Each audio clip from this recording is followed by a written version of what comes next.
So the first thing you're going to notice is a brand new Nexus X logo. It's got the X embossed. You can kind of get a see-through picture of a beach there. It's going to be available in different prices and colors, either carbon quartz or ice, starting at $379 for a 16 gig version or $429 for a 32. Although I'm not sure what color or size Google sent us. By the time you guys watch this video, I've been using this phone for about 3 days, so hey, Future John. Let's go ahead and slide this sucker off. We'll run through all the specs. Highlighting it though, of course, is Android 6.0 Marshmallow. I got that same X logo right there. Go ahead and take off the top here. Again, we've got that same logo. We've got a little bit about the device, showing you the USB-C cable, which this does ship with, where the SIM removal card is and stuff. And here is the phone, upside down. Looks like the folks at Google probably popped in a SIM card here for us. And here is the Nexus 5. I had a chance to take a look at it at the launch event a few weeks ago and came away really impressed with it.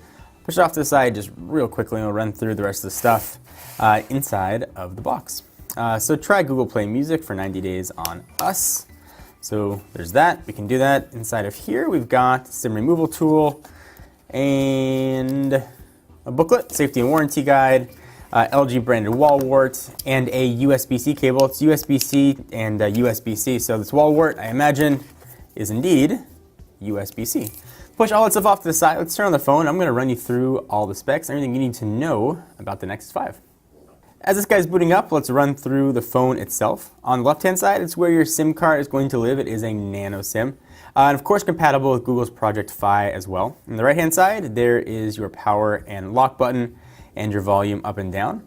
On the top, just a noise-canceling mic. On the bottom, USB-C noise-canceling mic and 3.5mm headset jack. The phone is really light. It weighs 136 grams. Powering this guy is a Snapdragon 808 processor. It's clocked at 1.8 gigahertz. It's a hexa-core and 64-bit. It's got the Adreno 618 GPU on board as well. 2 gigs of RAM. Again, storage is going to be either 16 or 32. You are looking at a 5.2-inch screen. It's 1920 by 1080. It's LCD and has a PPI of 423. And keeping this guy scratch-proof from your clumsy fingers is Gorilla Glass 3. The camera on the back is a 12.3 megapixel. It's got an f2.0 aperture. Can record 4K video at 30 frames per second. And it does have laser-assisted autofocus, so it should focus very fast, but of course we will test it. And it's got a dual LED flash right there as well. 2700 milliamp hour battery, and again USB Type-C. It does have fast charging. Google and LG say it'll get up to 3.8 hours of use from only 10 minutes of charging. So pretty impressive there as well. So on the back, you've got the LG logo, a big Nexus emblazoned across the back, very reminiscent of the original Nexus 5. Although this circle is not just a little dimple for your finger, it is actually a fingerprint reader, which is nice to be able to unlock your device, use it for Android Pay, and just adds additional security. So that's there as well. I'm not sure how it's going to perform on the back, if it's going to be hard to find your finger there or not, but we'll test it and find out. In addition to launching 2 new phones, the 5X and the 6P, Google's also launching Nexus Protect, which you can pick up for about 69 bucks. It'll help protect your phone, and if something happens to it, get you a new one, or at least a refurbished one, sent out to you. I'm gonna go ahead and set up the device, and I'll come right back. Alright, so we've got this guy all set up. We've done a few videos on Android 6.0 Marshmallow, but a few highlights. First is Doze, so it's going to essentially power down apps you're using in the background. It's going to be especially useful if you keep your phone on while you're sleeping, or if apps aren't being used. They're not going to drain nearly as much battery, and in our testing, it's really improved battery life.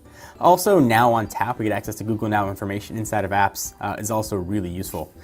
First impressions though, this phone feels almost identical to the original Nexus 5, which is to say it feels great. If you close your eyes, you can't tell the difference between which one you're holding, either the 5X or the Nexus 5.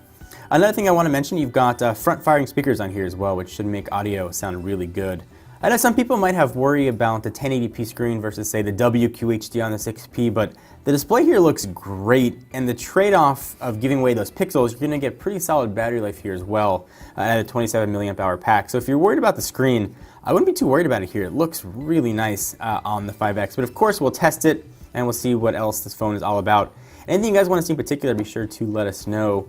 And I'll make sure we cover it in the comments before we do our full review. We like to use phones for a while before we do that. So